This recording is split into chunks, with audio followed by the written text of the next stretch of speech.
I woke up that Tuesday morning to find 3 certified letters shoved through my mail slot, each one emblazoned with the Pine Ridge Valley Homeowners Association logo, and I knew my day was about to go completely sideways.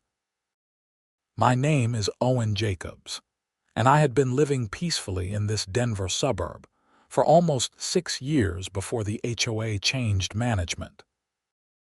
The old board was reasonable, composed of actual neighbors who understood that life happens, and sometimes your trash can stay out an extra day or your lawn gets a little shaggy. But last spring, everything changed when Patricia Whitmore took over as HOA president.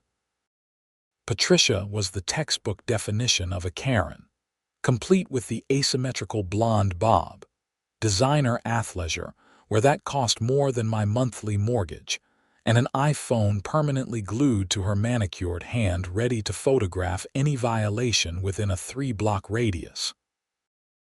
I ripped open the first letter while standing in my kitchen, still in my pajamas, coffee brewing behind me.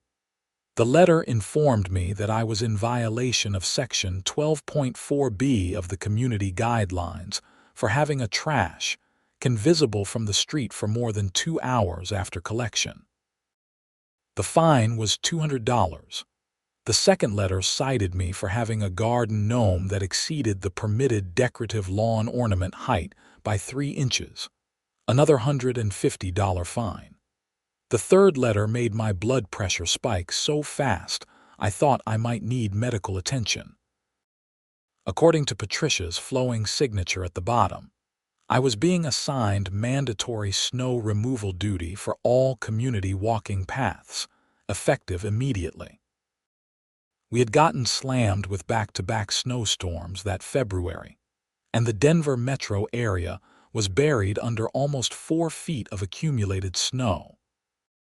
The letter stated that, as a able-bodied male resident, who clearly had time to waste on frivolous yard decorations, I was being voluntarily assigned to clear all 2.3 miles of community walking paths within 72 hours, or face daily fines of $500.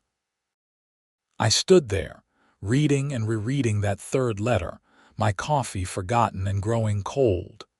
The absolute audacity of this woman was staggering. Our HOA fees were supposed to cover snow removal. We paid a landscaping company called Summit Services over $40,000 annually for exactly this kind of maintenance. I pulled out my phone and called my neighbor, Marcus Chen, who had served on the old HOA board before Patricia's hostile takeover. "Owen, I already heard," Marcus said before I could even explain. "She sent out assignments to 6 different residents." Apparently, Summit Services dropped us as a client last month after Patricia refused to pay their invoices because she thought they used the wrong shade of mulch in the community garden. She's been trying to strong-arm residents into doing the work for free ever since. Can she even do this legally? I asked, pacing my kitchen floor. Technically, there's a clause in the CC and Articus about residents contributing to community maintenance, but it's meant for stuff like neighborhood cleanup days, not forced labor. She's interpreting it very liberally. Bill Thompson got assigned to repaint the entire community center, alone. I thanked Marcus and immediately started researching Colorado HOA law. I spent the next 3 hours going down a legal rabbit hole, discovering that Patricia was operating in a very gray area.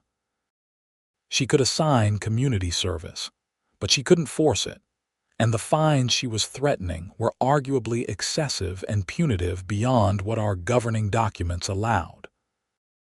However, fighting it would mean hiring a lawyer, going through arbitration, and potentially months of escalating harassment, or I could comply in the most technically correct way possible.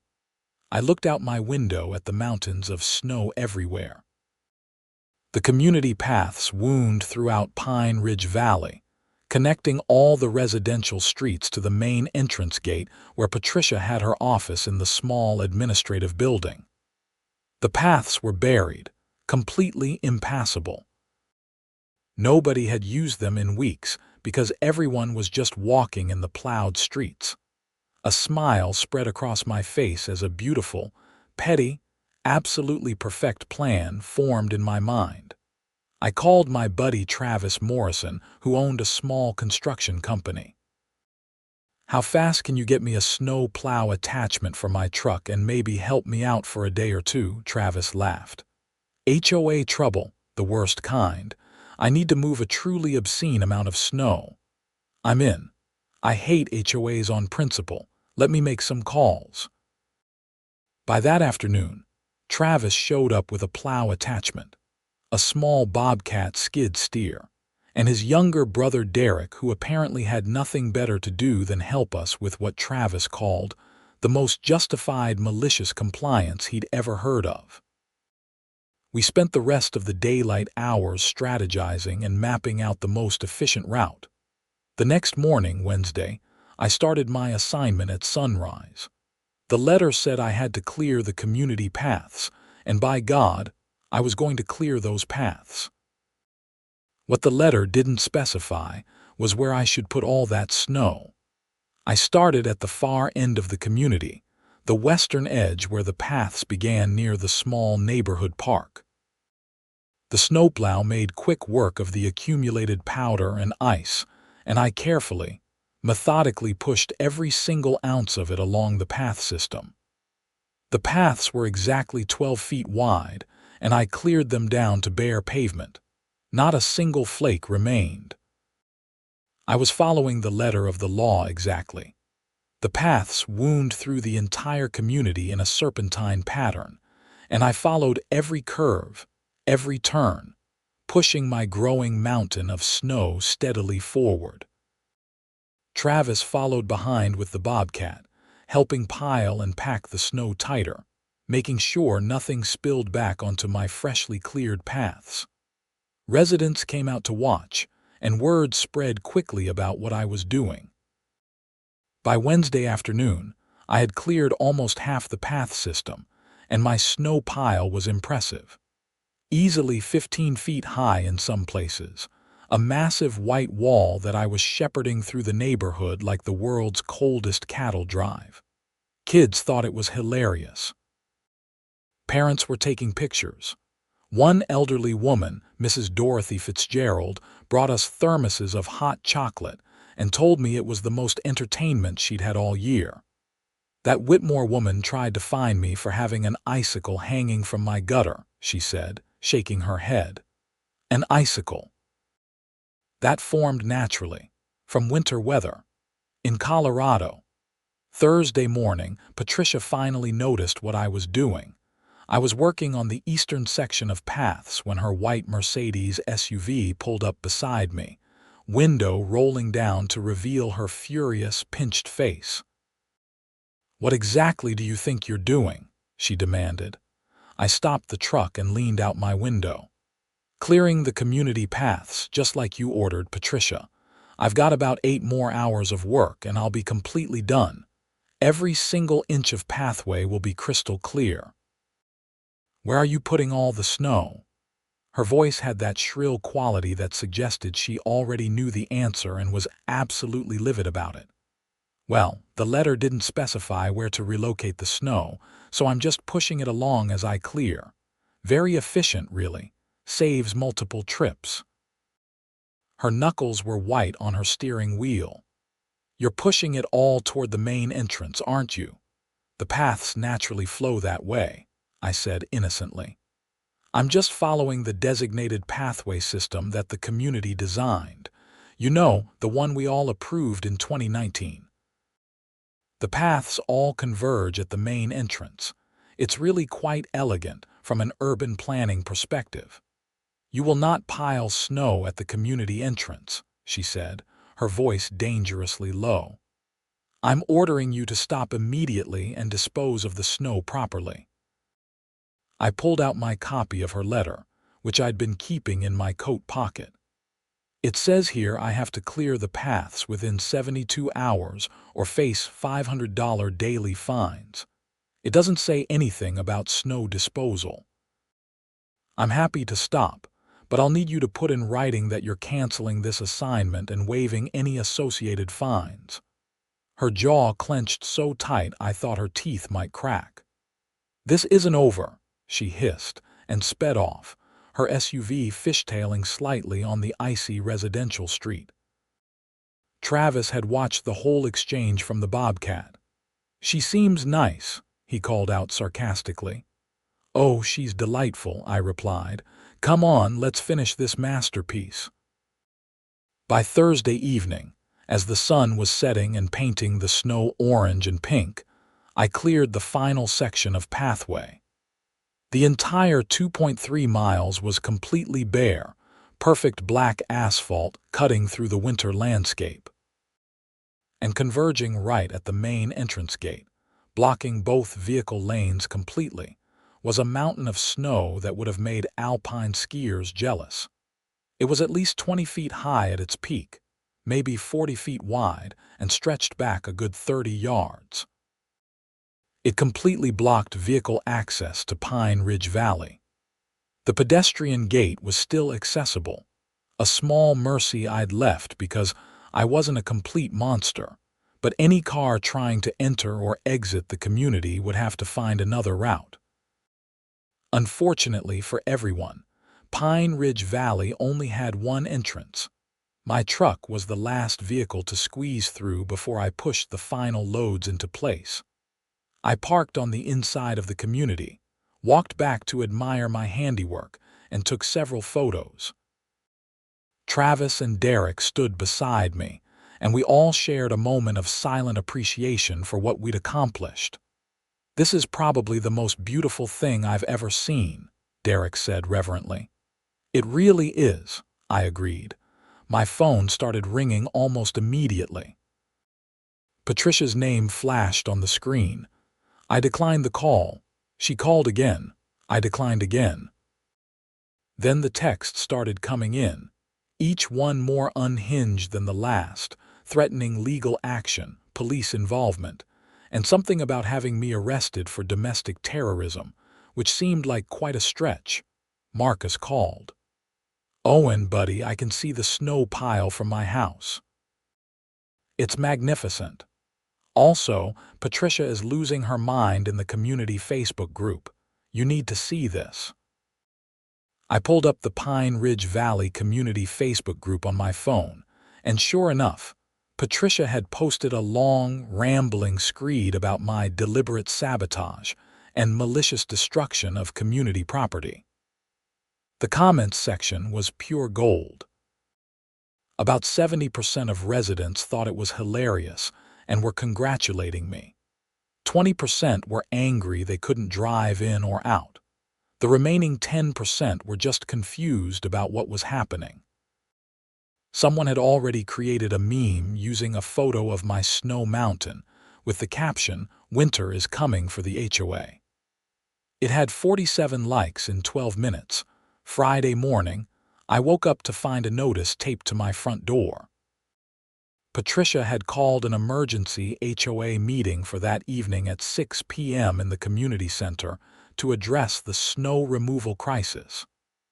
Attendance was mandatory for all homeowners, which was definitely not something she could enforce, but I decided to go anyway. I wouldn't miss this for anything. I spent Friday morning documenting everything. I printed out copies of all 3 letters Patricia had sent me. I compiled the community CC and Artiques with the relevant sections highlighted, and I printed out the contract with Summit Services that Marcus had managed to get from another old board member, showing that snow removal was supposed to be covered by our HOA fees. The community was buzzing all day. People kept stopping by my house to thank me or just to see the guy who'd blocked the entrance. Mrs. Fitzgerald brought me homemade cookies. A younger couple, the Hendersons, told me Patricia had threatened to fine them for having a baby stroller visible in their driveway, which apparently violated the clean sightline policy she'd invented. At 5:30, I walked to the community center, which was only 3 blocks from my house, along the perfectly cleared pathways I'd created. The meeting room was packed. Every single chair was filled and people were standing along the walls. The energy was electric, like everyone knew they were about to witness something spectacular. Patricia stood at the front of the room behind a folding table, looking like she hadn't slept. Her hair wasn't as perfectly styled as usual, and her makeup couldn't quite hide the stress circles under her eyes. Beside her sat 2 other HOA board members, Linda Cromwell and George Patterson, both of whom looked deeply uncomfortable. Patricia called the meeting to order by banging a gavel against the table way too hard. "We're here to address the deliberate and malicious actions of Owen Jacobs, who has blocked our community entrance and created a safety hazard that prevents emergency vehicle access." I raised my hand. "Point of order. I cleared the community paths as you demanded in your certified letter. I completed the task within the 72-hour window. I'm actually 12 hours early." "You know exactly what you did," Patricia snapped. "You deliberately piled snow to block the entrance." "I piled snow in the only logical location," I corrected. "The paths naturally converge at the entrance. I simply followed the pathway system while clearing. If you wanted the snow placed elsewhere, you should have specified that in your letter." "This is ridiculous," she said, her voice getting shrill. "You're playing semantic games." "No, Patricia, you're playing semantic games by trying to force residents to do work that our HOA fees already cover. Speaking of which, why did Summit Services drop us?" The room went very quiet. All eyes turned to Patricia. "That's not relevant to this discussion," she said quickly. George Patterson cleared his throat. "Actually, I think it is relevant. Patricia, you told Linda and me that Summit ended the contract due to scheduling conflicts." I pulled out the contract Marcus had given me. According to the owner of Summit Services, who I called yesterday, the contract was terminated by the HOA, specifically by Patricia Whitmore, after a dispute over mulch color. They sent 3 invoices for work already completed, totaling $18,000, which remain unpaid. They've filed a lien against the HOA. The room erupted. Everyone started talking at once. Patricia's face went bright red. "How dare you discuss private HOA business?" she shouted over the noise. "It's not private when it affects all of us," called out a man I didn't know from the back of the room. "We pay fees for services. Where's that money going?" Linda Cromwell stood up, looking pale. "Patricia, is this true? You told us the invoices were inflated and that you were negotiating." "I was protecting the HOA from predatory billing," Patricia said defensively. "They were trying to overcharge us." "For what?" I asked. "For the mulch you ordered, and then rejected because it was Sierra Brown instead of chocolate brown, even though both are within the specifications of what we approved in our landscaping guidelines."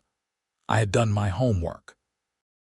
The Summit Services owner, a straight-talking guy named Jeff Braddock, had been more than happy to explain the whole situation to me over the phone. Patricia had become increasingly difficult to work with, rejecting completed work for absurd reasons, demanding free additional services, and then refusing to pay invoices. Jeff had finally had enough and pulled his company out of the contract entirely. "This is a witch hunt," Patricia declared. "We're getting off topic. Owen Jacobs has created a public safety hazard, and I'm calling for an immediate vote to fine him $10,000 and demand immediate removal of the snow at his own expense." "You can't do that," Marcus said, standing up from his seat near the front. "That's not how this works. We need proper notice for votes. We need a quorum of the full board, and we need to follow our own bylaws. This emergency meeting was called with less than 24 hours' notice, which itself violates our governing documents.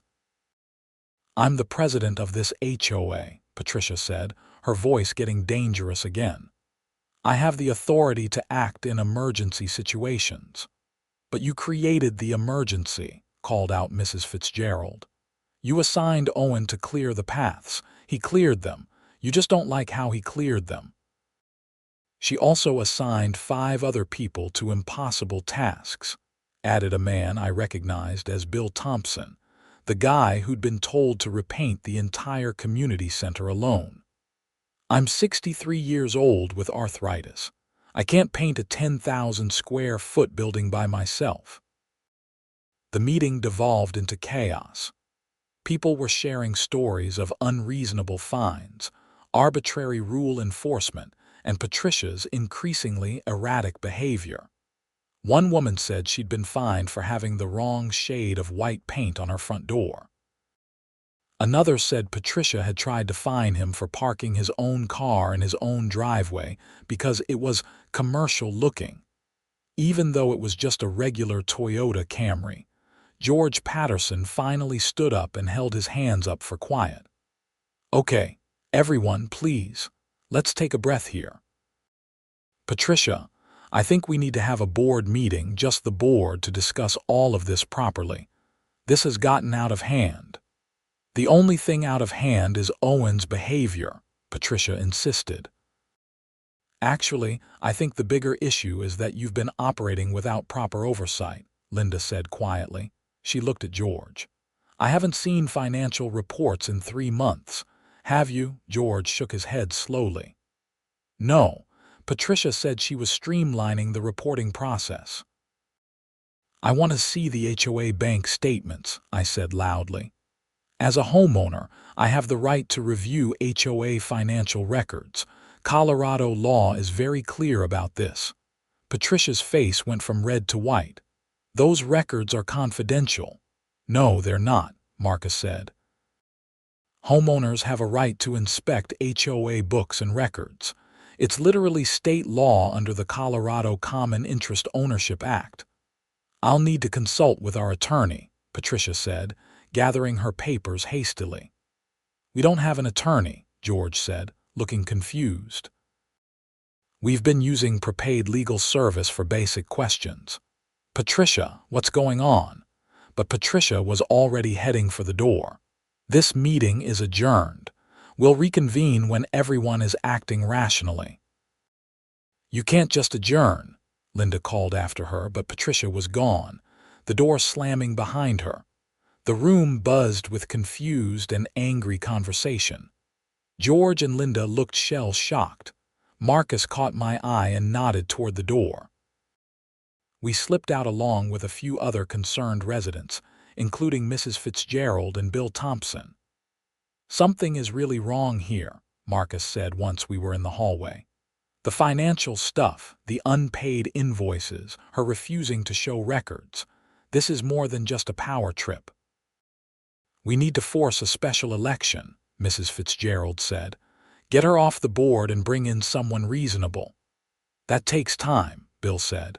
Weeks at minimum. Meanwhile, we still have a mountain of snow blocking the only way in or out of the neighborhood. Everyone looked at me. Don't look at me, I said, holding up my hands. I fulfilled my assignment. The paths are clear. If the HOA wants the entrance cleared, they can hire Summit Services back and pay their outstanding invoices, or they can hire another snow removal company. But I'm not doing it for free, and I'm not paying for it out of pocket. What about emergency vehicles? Linda asked. Patricia was right about that being a concern. The fire department and ambulances know about alternate access routes, Marcus said. I actually called them yesterday to give them a heads up. They can access Pine Ridge Valley through the maintenance road that connects to the golf course. It's not ideal, but it works. Saturday morning brought a fresh complication. I was eating breakfast when I heard the unmistakable sound of a diesel engine and heavy machinery. I looked out my window to see a private snow removal truck working on my mountain, clearly hired by Patricia to clear the entrance. I grabbed my coat and boots and jogged over to the entrance. A guy in his 40s was operating a large truck with a serious plow attachment, making steady progress on the massive pile. I waved him down. "Hey, sorry to bother you, but who hired you?" I called up to him. He leaned out of the cab. "Some lady named Patricia." "Why?" "Just curious if you've been paid." He laughed.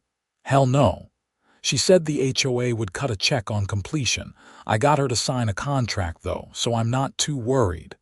"You might want to be a little worried," I said. "The HOA has a history of not paying invoices. There's already an $18,000 lien from the last contractor." His smile disappeared. "You're kidding." "I'm really not. Guy named Jeff Braddock from Summit Services. Give him a call if you don't believe me." The operator pulled out his phone and climbed down from the cab. "I'm Dan Kowalski. I run a small operation, just me and my kid. I can't afford to eat an $1,800 job." "Patricia is having some kind of breakdown," I explained. "The HOA board is starting to ask questions about finances. If I were you, I'd get payment upfront before doing any more work." Dan swore quietly and started scrolling through his phone. "I'm calling this Patricia right now." I waited while he made the call. I could only hear his side, but it clearly wasn't going well based on his increasingly frustrated expression. "No, madam. I need payment before continuing work. That's my policy on all HOA jobs now. No, a check later is not acceptable. I take credit cards, wire transfer, or cash." "Madam, I'm not trying to be difficult, but I just learned about the outstanding invoices with Summit Services, and I need to protect my business." There was a long pause while he listened. "No, that's not true. I spoke with the homeowner who cleared the paths, and he has documentation that you assigned him that work. This is an HOA issue, not a vandalism issue. Madam, I'm going to need to stop work until payment is received." Another pause, and Dan's eyebrows shot up. "Madam, you can't threaten me with legal action for refusing to work without payment. That's not how this works. I'm going to pack up my equipment now. If you want to pay me for the hour I've already worked, I'll send you an invoice." He hung up and looked at me. "She just threatened to sue me for breach of contract and called me some very creative names." "Sounds like Patricia," I said sympathetically. "She also said you're going to be arrested for vandalism and that she's already filed a police report. That was new information." "Did she really?" "That's what she said. Look, man, I don't know what's going on here, but I'm out. This is way too much drama for $1,800. He climbed back into his truck and started packing up. I pulled out my phone and called Marcus again. "Patricia apparently filed a police report claiming I vandalized the entrance." Marcus sighed deeply. "Of course she did. Okay, make sure you have all your documentation ready. Photos, the letter she sent, everything. If the cops show up, be cooperative, but don't let them bully you." "Will do." Also, she just chased off the private snow removal guy she hired by refusing to pay him up front. "So the entrance is still blocked." "Yep. And Dan, the snow removal guy, is probably going to tell everyone in the industry not to work with our HOA." "This is rapidly becoming a complete disaster," Marcus said. He had no idea how right he was. By Saturday afternoon, 2 Douglas County Sheriff's deputies showed up at my door. They were professional and polite, which I appreciated. I invited them in and offered coffee, which they declined. "Mr. Jacobs, we got a report from Patricia Whitmore about property destruction and public endangerment." The older deputy, whose name tag read Officer Stevens, explained. She claims you deliberately blocked the community entrance with snow and are refusing to clear it. I handed them the folder I'd prepared with all my documentation.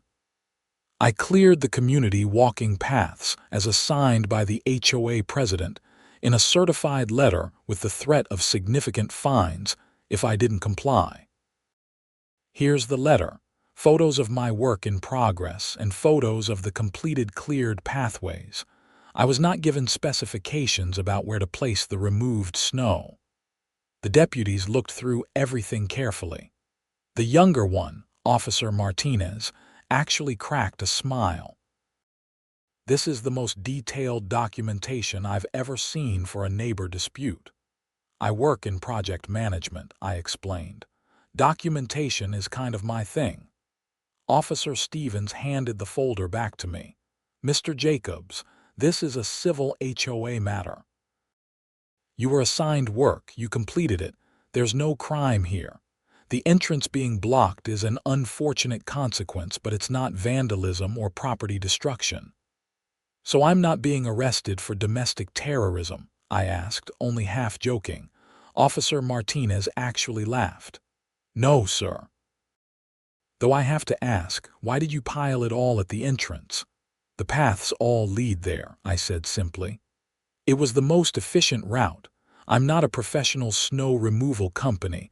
I don't have dump trucks to haul it away. I just had a plow and determination. Officer Stevens nodded. Word of advice.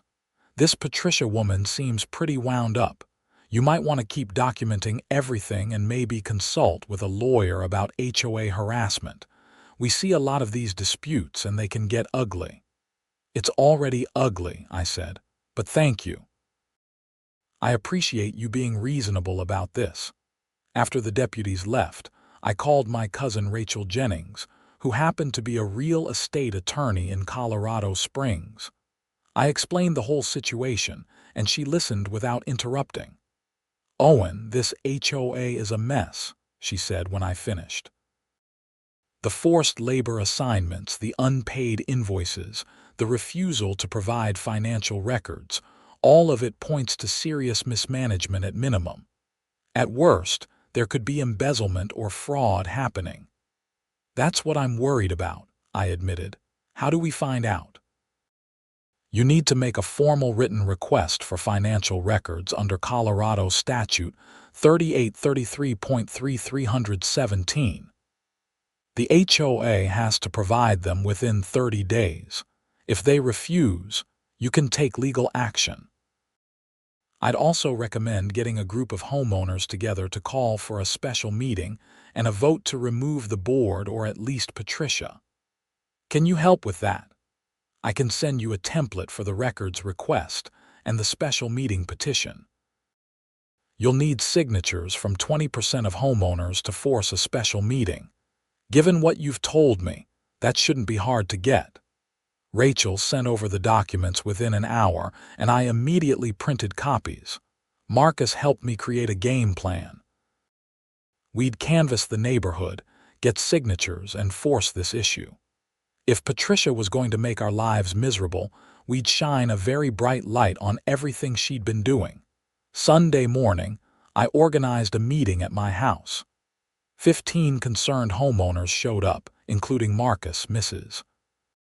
Fitzgerald, Bill Thompson, and several others who'd been fined or harassed by Patricia. We divided up the neighborhood and spent the day going door to door. The response was overwhelming. Out of 240 homes in Pine Ridge Valley, we got signatures from 138 homeowners by Sunday evening. People were angry, fed up, and ready for change.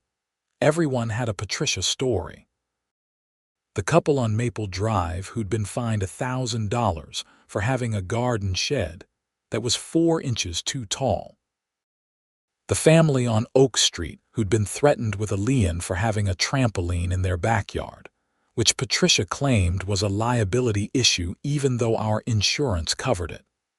The retired veteran on Pine Avenue who'd been told his American flag was hung at the wrong angle. Monday morning, I sent the formal request for financial records via certified mail, and Marcus submitted the petition for a special meeting to all 3 board members. We were doing everything by the book, following every rule and regulation to the letter. Patricia's response was swift and unhinged. She sent out a community-wide email Monday afternoon claiming that Marcus and I were leading a coup and trying to destroy the community. She accused us of harassment, defamation, and attempting to defraud the HOA. The email was barely coherent, full of capital letters and exclamation points, and it made Patricia look completely unbalanced. The community Facebook group exploded. People were taking sides, though the vast majority seemed to be against Patricia. Someone created a poll asking, should Patricia Whitmore resign as HOA president? And within 2 hours, 84% of respondents voted yes. Tuesday brought the financial records request deadline. Technically, Patricia had 30 days to comply, but I was hoping the pressure would force a faster response. Instead, I got a letter from a lawyer named Richard Stanton, claiming to represent the Pine Ridge Valley HOA. The letter stated that my request was being denied due to ongoing security concerns and potential misuse of confidential information. I forwarded the letter to my cousin Rachel, who called me back within minutes, laughing. "Owen, this is the weakest legal argument I've seen in months. They can't deny your request based on made-up security concerns.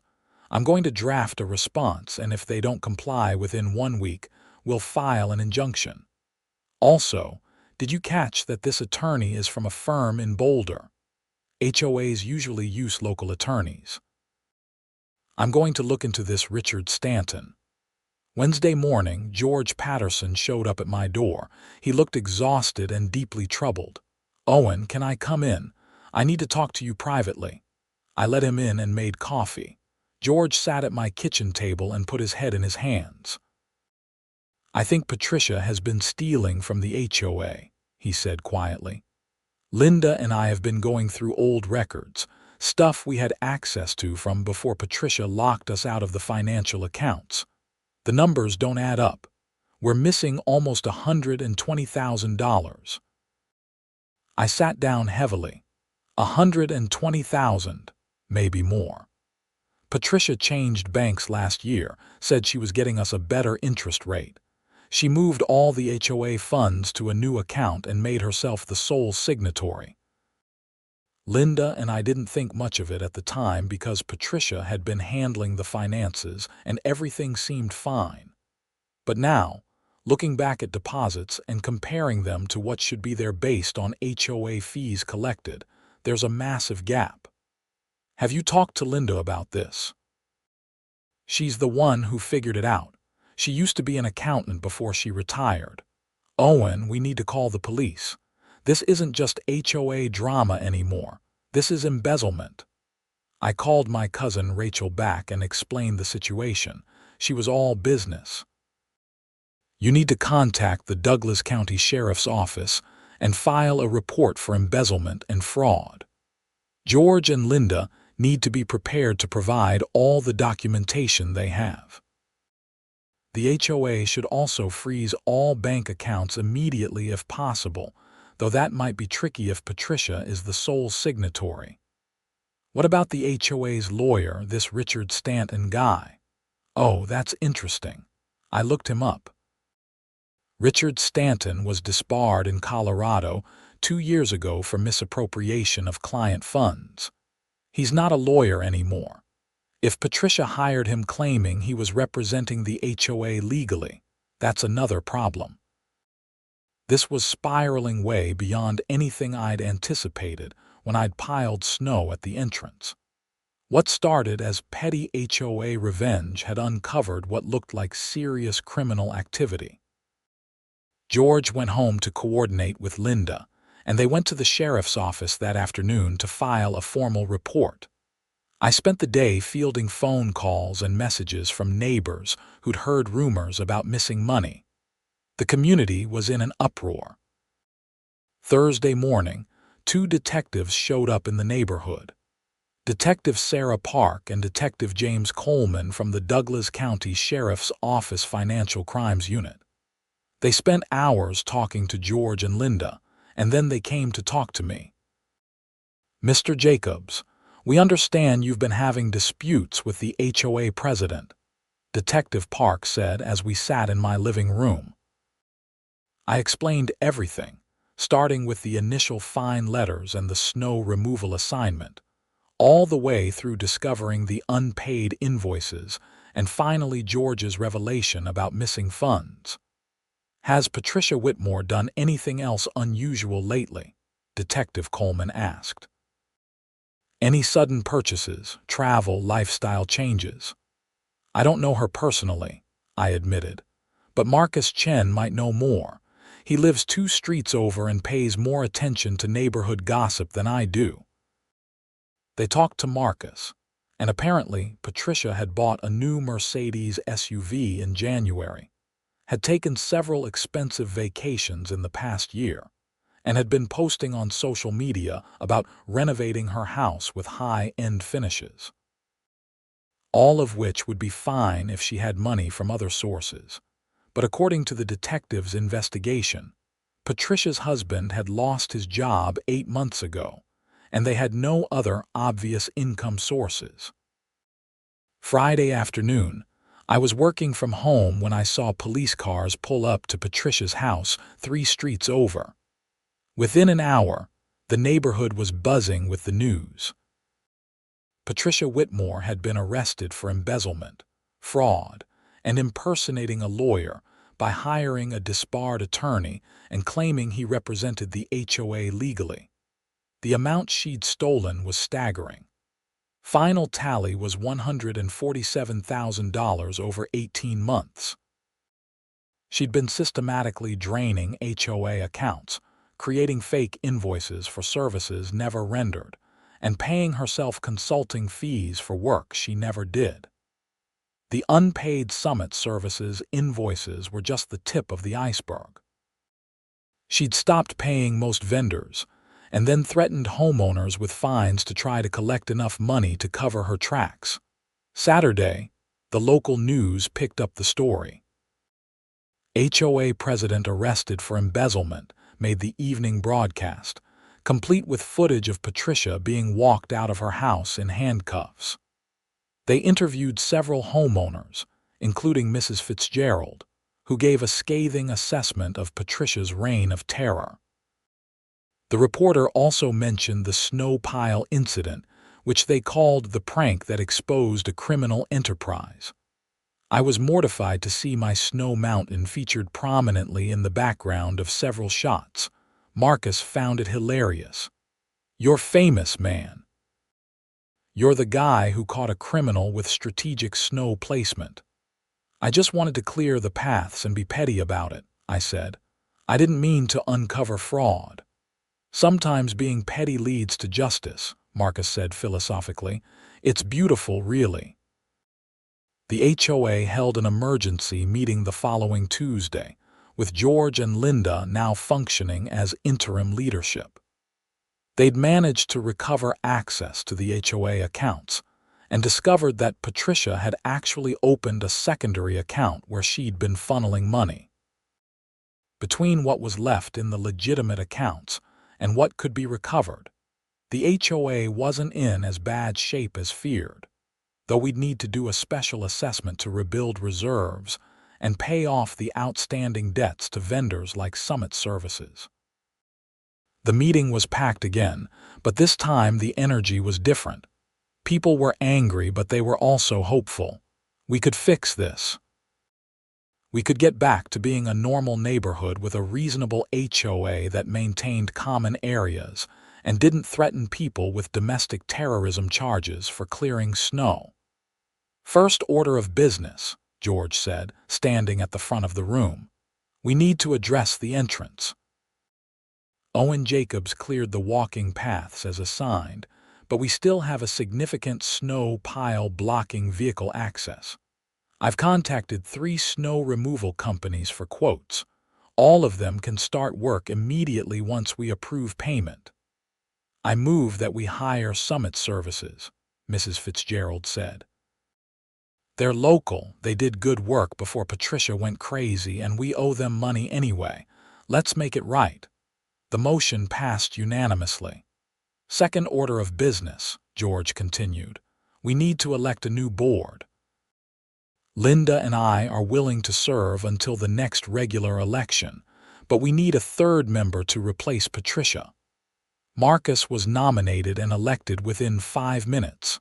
Third item, George said, and he looked directly at me. We need to address the fines that Patricia issued to multiple homeowners. These fines were excessive, improperly issued, and in many cases completely arbitrary. I move that we void all fines issued by Patricia Whitmore during her tenure as president. This motion also passed unanimously, to massive applause. I felt a weight lift off my shoulders. The $750 in fines for trash cans, garden gnomes, and snow removal would disappear. Over the next few weeks, life in Pine Ridge Valley slowly returned to normal. Summit Services came back, cleared the entrance, and completed the snow removal for the rest of the winter. Jeff Braddock, the owner, told me privately that he appreciated me bringing the unpaid invoices to light. The HOA paid them in full, plus late fees and interest. Patricia Whitmore's criminal case moved through the system. Her attorney tried to argue that she'd simply mismanaged funds, not stolen them, but the evidence was overwhelming.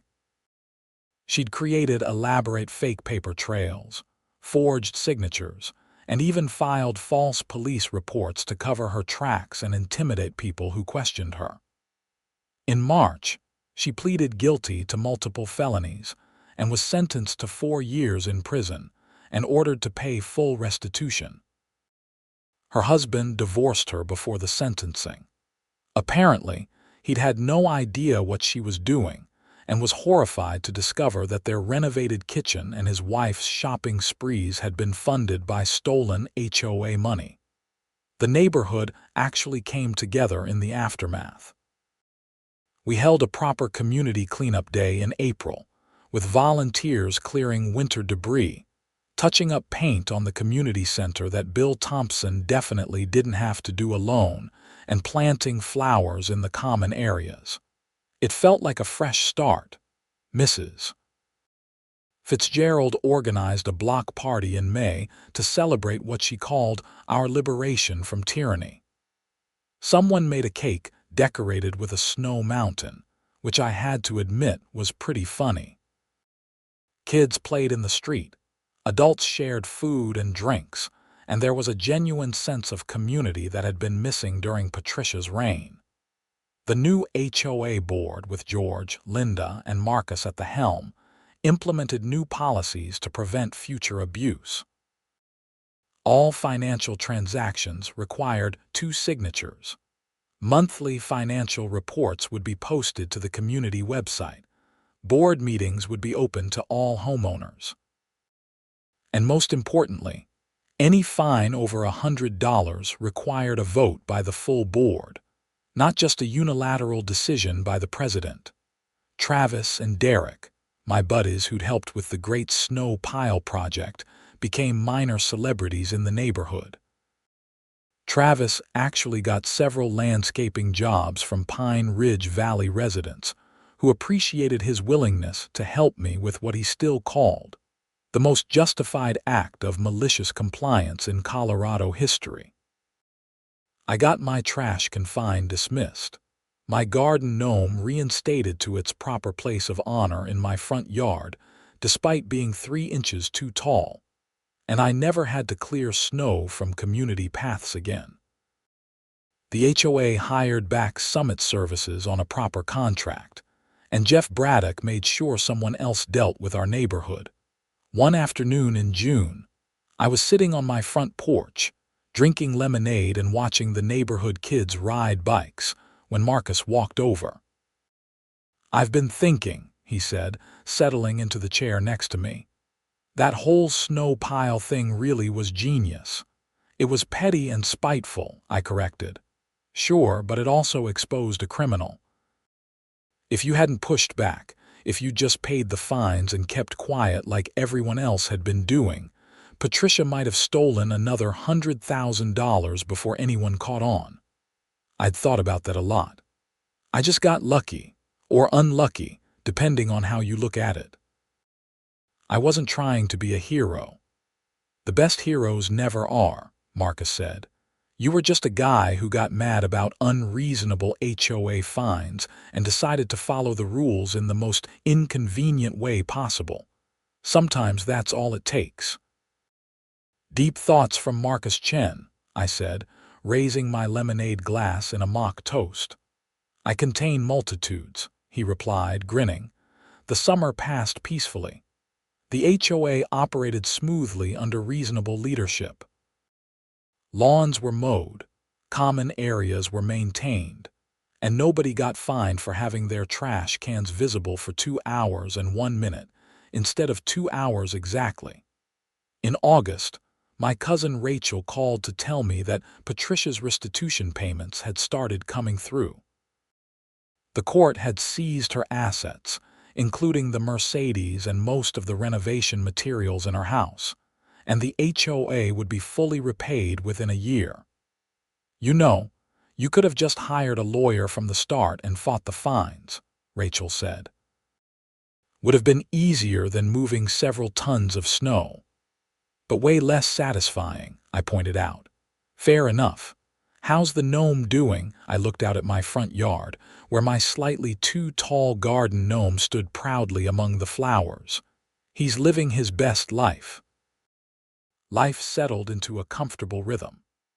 The story of the Pine Ridge Valley HOA scandal made the rounds on social media, with people sharing it as a cautionary tale about the importance of oversight and accountability in homeowners associations.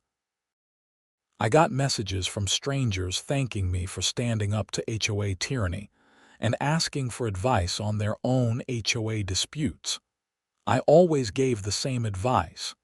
Document everything, know your rights, follow the rules exactly, and never underestimate the power of malicious compliance.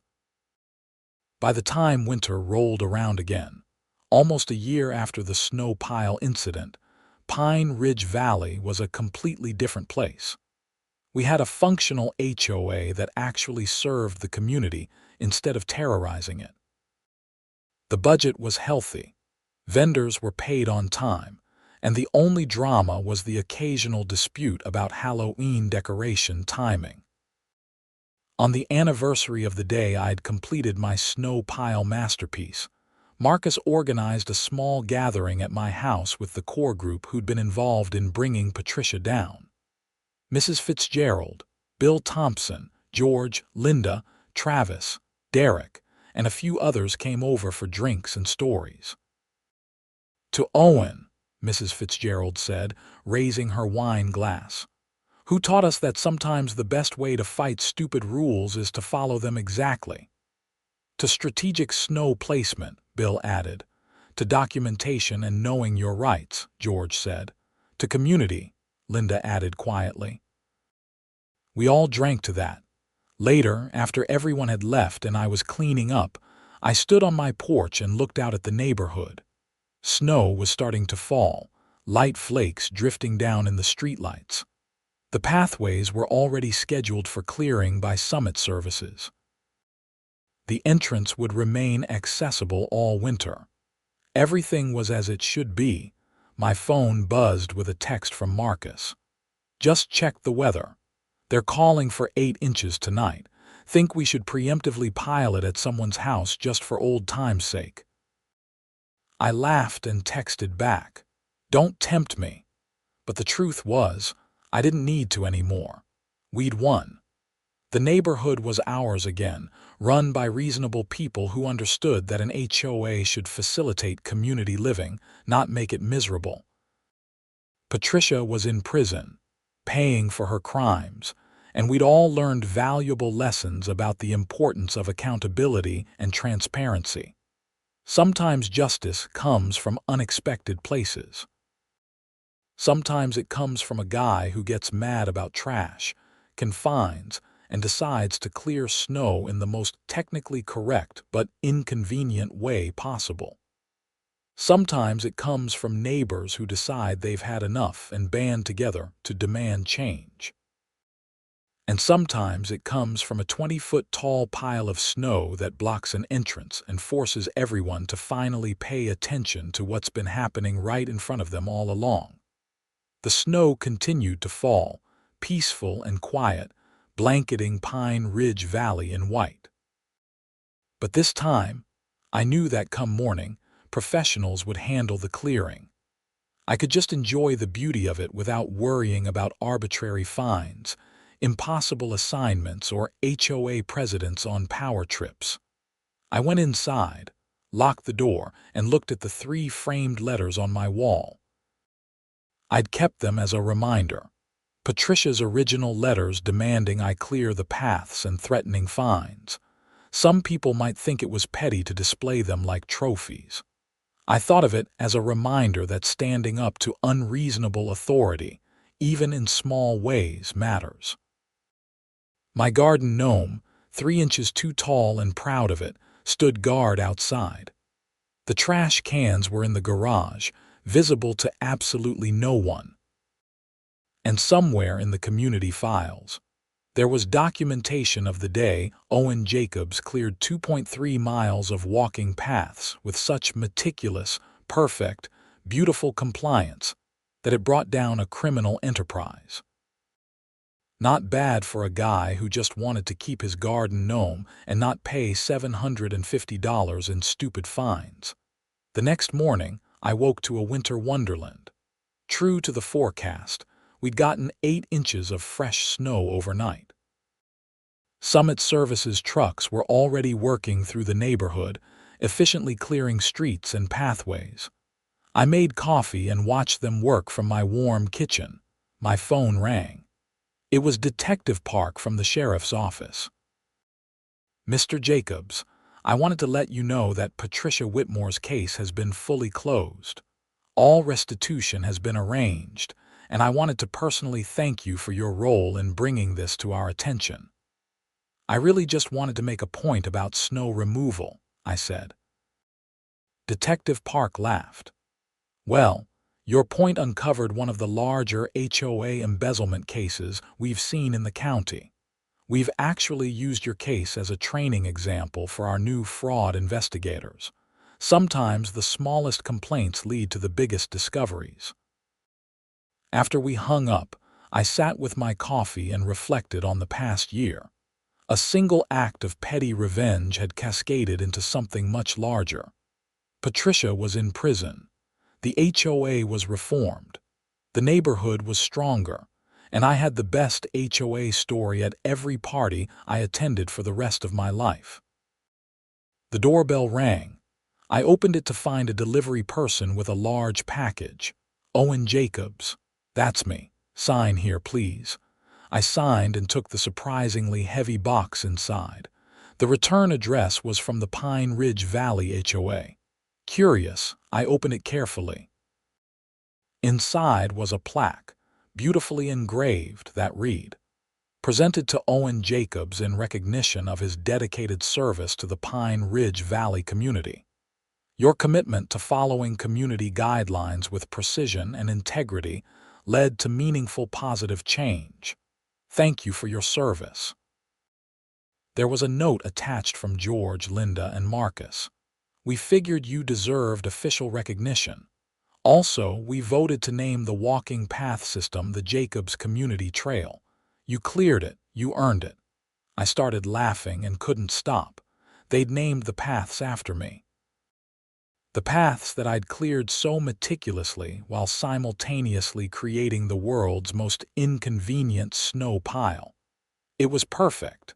I hung the plaque in my living room, right above the framed letters from Patricia. The juxtaposition was beautiful. A monument to the power of following rules exactly as written and the importance of standing up to petty tyranny. That afternoon, I walked the newly named Jacobs Community Trail. Someone had put up small signs with the new name at various points along the paths. Kids were sledding in the park. Adults were walking dogs. Life was good. Mrs. Fitzgerald was out checking her mail when I passed her house. "I hear they named the paths after you," she called out. "Well deserved. You saved this neighborhood, Owen." "I just moved some snow," I said modestly. "You did a lot more than that, and you know it. You stood up when the rest of us were too tired or too scared. That matters." We chatted for a few more minutes about mundane neighborhood things, the kind of easy conversation that had been impossible during Patricia's reign when everyone was afraid their words would be twisted into some kind of violation. As winter deepened and the holidays approached, Pine Ridge Valley felt like home again. The community center hosted events without anyone worrying about impossible work assignments. The HOA newsletter actually contained useful information instead of threats and demands. People stopped looking over their shoulders, afraid of being fined for invisible infractions. On Christmas Eve, someone started a tradition of lining the Jacobs Community Trail with luminarias, paper bag lanterns that created a beautiful glowing path through the neighborhood. Families walked the trail together, enjoying the lights and the sense of peace. I walked it too, hands in my pockets, breath fogging in the cold air. A year ago, I'd been stressed, angry, and facing hundreds of dollars in fines for ridiculous violations. I'd responded with what I thought was just petty revenge, a technical compliance with unreasonable demands. Instead, I'd accidentally become part of something bigger. I'd helped expose corruption, reform a broken system, and bring a community together. All because I refused to just pay the fines and move on. All because I decided that if they wanted the paths cleared, I'd clear them exactly as instructed. Consequences be damned. Marcus joined me on the walk, appearing from a side path. We fell into step together without speaking for a while, just enjoying the quiet beauty of the winter night. "Think we'll ever have HOA drama again?" he asked eventually. "Probably," I said. "It's an HOA. There's always drama, but hopefully never Patricia-level drama." Agreed. Though I have to say, boring HOA meetings are incredibly underrated. Last month we spent 20 minutes discussing whether to plant tulips or daffodils in the spring. It was the most peaceful 20 minutes of my life. "The dream," I said sarcastically, but I meant it. Boring was good. Boring meant no embezzlement, no forced labor, no threatening letters. We completed the loop of the trail and ended up back near my house. "Thanks for having my back on all this," I said. "I couldn't have fought Patricia alone." "You weren't alone. That's the whole point. We're a community." When one person stands up, it makes it easier for everyone else to stand up too. You just happened to be first. After Marcus headed home, I stood in my driveway for a moment, looking at my house. My 3 inches too tall garden gnome. My properly stored trash cans. My home in a neighborhood that had been through hell and come out stronger. The snow started falling again, gentle flakes catching the streetlight. This time, I watched it with nothing but appreciation for its beauty. No assignments, no threats, no stress. Just snow, falling on a quiet neighborhood on Christmas Eve. I went inside where it was warm and safe, and I thought about how the smallest acts of resistance can sometimes lead to the biggest changes. How refusing to accept unreasonable authority, even over something as trivial as snow removal, can matter. How documentation and knowing your rights can protect you and others. How community, real community, is worth fighting for. The Pine Ridge Valley HOA scandal would fade into neighborhood legend eventually. Kids would grow up hearing about the time the HOA president went to jail and how it all started with a massive snow pile. The story would probably get exaggerated with each telling, the snow pile growing taller, the confrontations more dramatic. But I would remember the truth. I would remember being angry and frustrated and deciding to fight back in the most precisely rule-following way possible. I would remember neighbors coming together to demand change. I would remember detectives taking our concerns seriously. I would remember justice being served. And I would remember that sometimes the best way to fight unreasonable rules is to follow them exactly. Years would pass. The Jacobs Community Trail would just become the trail again, as new residents moved in, and the origin of the name faded from common knowledge. The HOA would continue operating smoothly under reasonable leadership, with proper oversight and accountability measures in place. Patricia's crimes would become a cautionary tale mentioned briefly in board orientations. This is what can happen without transparency and oversight. But on quiet winter nights, when snow was falling and the neighborhood was peaceful, I would remember that one February when I decided I'd had enough of HOA tyranny.